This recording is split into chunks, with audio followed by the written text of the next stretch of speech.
On September 17th, 1970, arguably one of the greatest musicians of all time dies at the age of 27. But how did he die?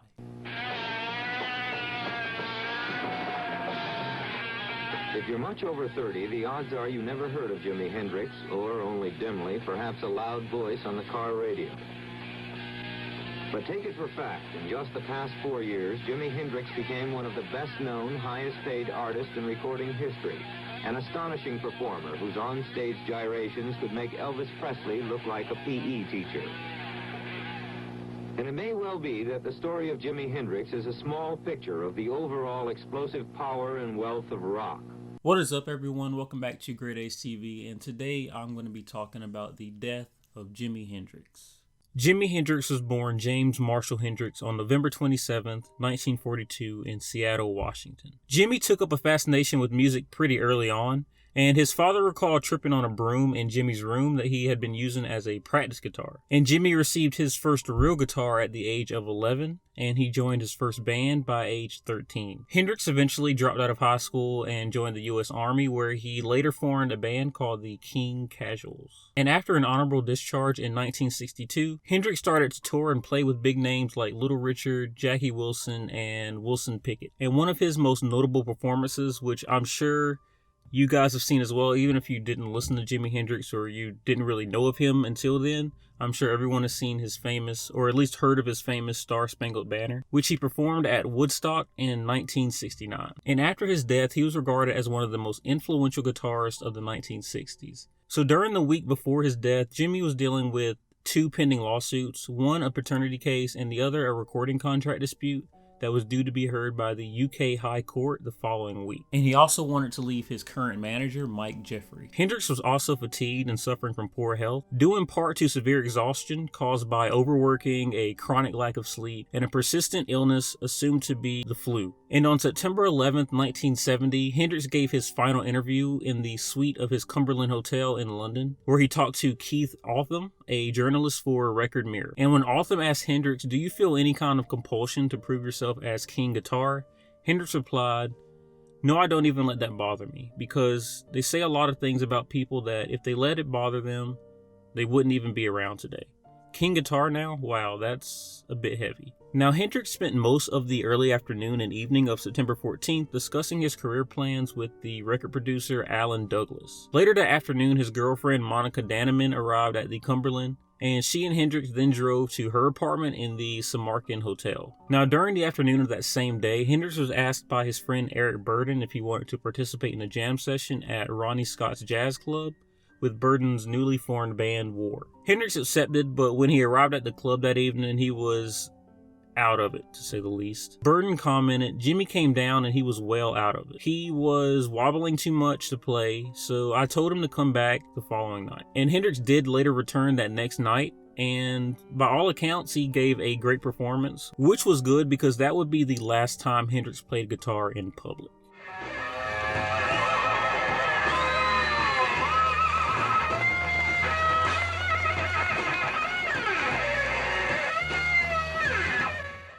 Now, although the details of Jimi Hendrix's last day and death are unclear and widely disputed, he had spent much of September 17th in London with Monica Danneman. He woke up late that morning at Danneman's apartment in the Samarkand Hotel. By around 2 p.m., he was sitting in the garden area outside the apartment enjoying some tea, while she took photographs of him holding his favorite Fender Stratocaster guitar that he called the Black Beauty. According to Danneman, by 3 p.m. they had left the apartment to use a bank, and then when they left the bank, they went to Kensington Market, where Hendrix signed an autograph for a young boy, purchased a leather jacket, and ordered some shoes. And after another stop to buy writing paper, which he used to compose his final lyrics, Danneman and Hendrix drove to his suite at the Cumberland Hotel, meeting Devin Wilson as she walked down King's Road. And she invited him to a party later that evening. And later that evening, Philip Harvey invited Danneman and Hendrix to tea, which they accepted.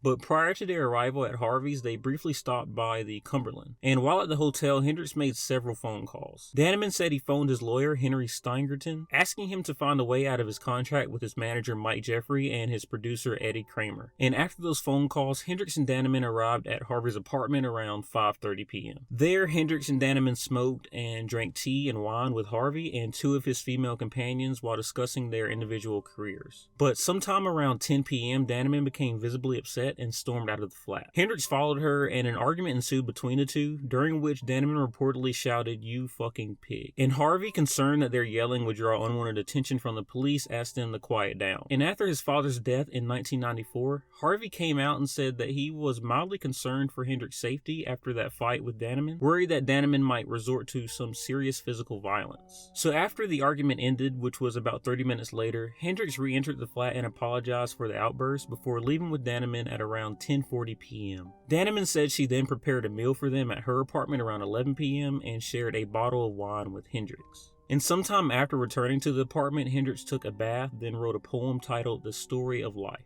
So at approximately 1:45 a.m. on Friday, September 18th, Danneman drove Hendrix to a party Wilson had invited him to earlier that day, which was hosted by Jimmy's friend Pete Cameron. Now at the party, Hendrix complained to Cameron about business problems, ate some food, and took at least one amphetamine tablet. Now approximately 30 minutes later, Danneman rang the flat's intercom asking for Hendrix, but another guest told her to just come back later. And when Danneman came back around 15 minutes later, she demanded to speak with Jimmy. And Burden recalled Jimmy getting visibly angry because Danneman wouldn't leave him alone. And according to Burden, other guests at the party shouted out the window at Danneman asking her to leave. But Hendrix eventually went out and spoke to Danneman, and shortly after he left the party at around 3 a.m. And around 4 a.m., Hendrix, who was struggling with insomnia, asked her for sleeping tablets. Now, Danneman later said that she refused his request, hoping he would fall asleep naturally, but said she took a sleeping pill sometime around 6 a.m. with Hendrix still awake. She later woke up sometime between 10 and 10:20 a.m. to find him sleeping normally in bed next to her. She said she then left to purchase cigarettes, and when she returned around 11 a.m., she found Jimmy in bed breathing, although unconscious and unresponsive. She then called for an ambulance around 11:18 a.m. and one arrived at 11:27 a.m. And when the ambulance crew arrived at the Samarkand, the door to the flat was wide open. The gas fire was on, the curtains were drawn, and the apartment was completely dark. The crew called out several times, but after receiving no response, they entered and found Hendrix alone in bed. Danneman was nowhere to be found. According to one of the crew members, "Well, we had to get the police. We only had Hendrix and an empty flat. So John ran up and radioed and got an aspirator. It was horrific. He was covered in vomit. There was tons of it all over the pillow. Black and brown it was." An ambulance crew member later commented that once the police arrived, which seemed like no time at all, we got Hendrix off to the hospital as quickly as we could. So the ambulance crew left the hotel at approximately 11:35 a.m. to take Hendrix to St. Mary Abbott's Hospital, and they arrived at 11:45 a.m. And Dr. Marvin Seifert stated, "Jimmy was rushed into the resuscitation room. He was put on a monitor, but the ECG was flat. I pounded his heart a couple of times, but there was no point. He was already dead." The surgical registrar, Dr. John Bannister, commented, "He was cold and he was blue. He had all the parameters of someone who had been dead for some time. We worked on him for about half an hour without any response at all." Bannister pronounced Hendrix dead at 12:45 p.m. on Friday, September 18, 1970, and he was only 27 years old. He later stated on admission he was obviously dead. He had no pulse, no heartbeat, and the attempt to resuscitate him was merely a formality. The Jimi Hendrix experience is over. The acid rock musician died today in a London hospital, apparently from an overdose of drugs.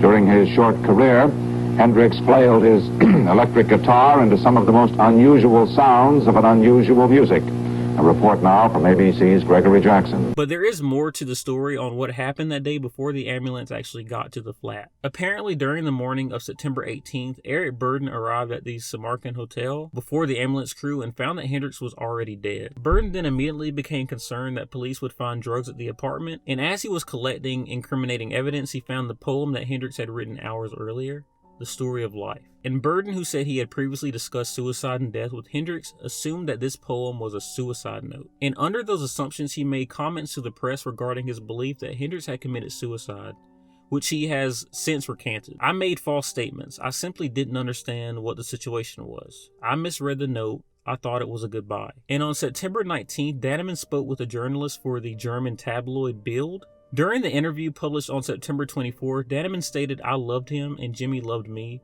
We were already engaged. I would then have designed the sleeves for his records. He could not sleep, so I gave him the tablets. Which is very interesting because she told police that she didn't give him any tablets. So to determine the cause of death, the coroner ordered a post-mortem examination of Hendrix's body, which was performed on September 21st by Professor Robert Donald Tier. Tier gave the cause of death as inhalation of vomit due to barbiturate intoxication, but he did not attempt to determine Hendrix's time of death. And after this, Hendrix's body had been embalmed by Desmond Henley. It was then flown to Seattle, Washington on September 29th, and after a service at Dunlap Baptist Church on October 1st, he was buried at Greenwood Cemetery in Renton, Washington. Hendrix's family and friends traveled in 24 limousines, and more than 200 people attended the funeral, including several notable musicians. So after his death, Tony Brown, author of Jimi Hendrix: The Final Days, had been in regular contact with Dannemann from 1980 until her death in 1996. He visited with her on multiple occasions and spoke with her numerous times over the phone. Soon after contacting her, Brown came to the conclusion that her accounts of the events of Hendrix's final days would change from one call to the next. And in the days following Hendrix's death, she gave two significantly different accounts of the morning of September 18th. At approximately 4 p.m. on September 18th, Dannemann told Police Sergeant John Shaw, "We went to sleep around 7 a.m. When I woke up at 11, his face was covered in vomit and he was breathing noisily. I sent for an ambulance and he was taken to the hospital. I also noticed that 10 of my sleeping tablets were missing." And in a statement given to the coroner's office on September 24th, she said, "I made a sandwich and we talked until about 7 a.m. He then said that he wanted to go to sleep. He took some tablets and we went to bed. I woke up at about 11 a.m. and saw that Jimmy's face was covered in vomit. I tried to wake him up, but I couldn't. I called an ambulance and he was taken to the hospital in Kensington. Prior to going with him to the hospital, I checked my supply of sleeping pills and found that none of them were missing." Now, Dannemann went on to change the time she woke up that day and the circumstances surrounding what she did after she woke up several times afterwards. In Dannemann's initial statement, she said she woke up at 11 a.m. on September 18th. But during the inquest, she stated that she awoke at 10:20 a.m. and left to purchase cigarettes, something she had previously failed to mention. In 1971, she wrote a manuscript in which she stated that she awoke at 10 a.m. In 1975, during an interview with author Caesar Glebic, Dannemann stated that she awoke at 9 a.m. And according to Vernon, Dannemann phoned him as the first light of dawn was coming through the window. And someone else also said he received the phone call regarding the problem with Hendrix between 8 a.m. and 9 a.m. And while Dannemann claims that she rode with Hendrix in the ambulance to the hospital, the ambulance crew says no one was there when they got to the house. One of the members of the ambulance crew stating, "When we arrived at the flat, the door was flung wide open. Nobody about, just the body on the bed." And Burden later stated that he knew Dannemann didn't leave with the ambulance because she was with him. And one of the officers that was there that day also disputes Dannemann's claims that she rode with Hendrix to the hospital, saying, "No, I remember quite clearly the door shutting on the crew and Jimmy. There was no one about. If she had been in the flat, they would have never called us to come. But because no one was there, he was dead, and the circumstances were a little odd and suspicious, they radioed us in." So let's get into some of the alternate theories on how Jimi Hendrix died. The first theory is that Jimi Hendrix's manager, Mike Jeffrey, had him killed. And author James Wright claimed in his book that Mike Jeffrey came to him one day while he was drunk and basically admitted to him that he put out a hit on Jimi Hendrix. And his reason for doing this was because he was afraid that Jimi Hendrix would eventually die anyway. So in his mind, Jimi Hendrix was worth more to him dead than alive.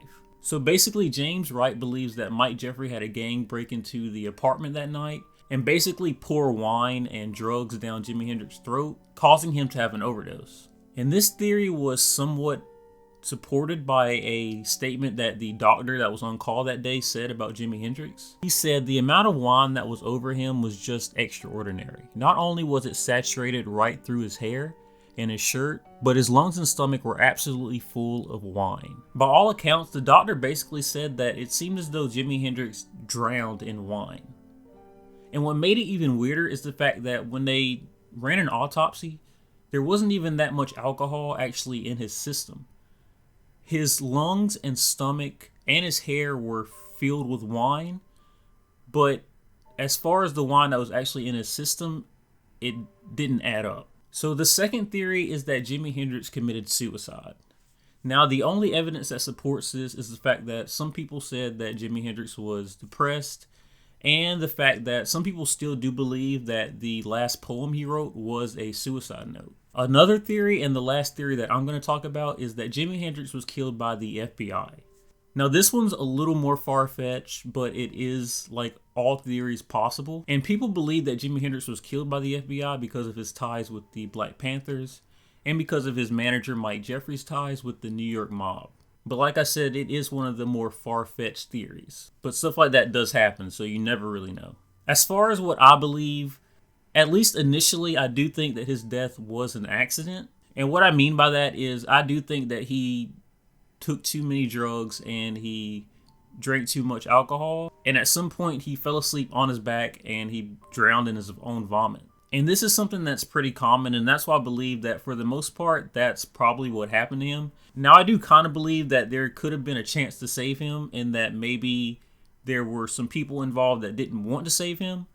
But for the most part, I do think his death was an accident. And what makes me believe this even more is the fact that Jimi Hendrix reportedly almost died in his sleep a couple of other times before this happened. And like most rock stars in that era, he was doing a lot of drugs. And to quote the words of a Reddit user I saw in a post about Jimi Hendrix, there is a human tendency to think that remarkable, important people have to have similarly remarkable, important deaths. The truth is that Jimi Hendrix was living an increasingly dangerous lifestyle. And unfortunately, on the early morning of September 18th, there was no one there who was aware enough to just simply roll Jimi Hendrix onto his side. Do you think his death was simply an accident, or do you think there was some foul play involved?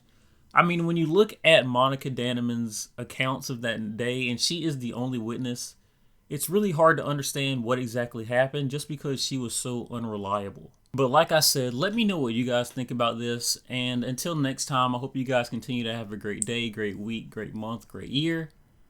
And I will catch you next video.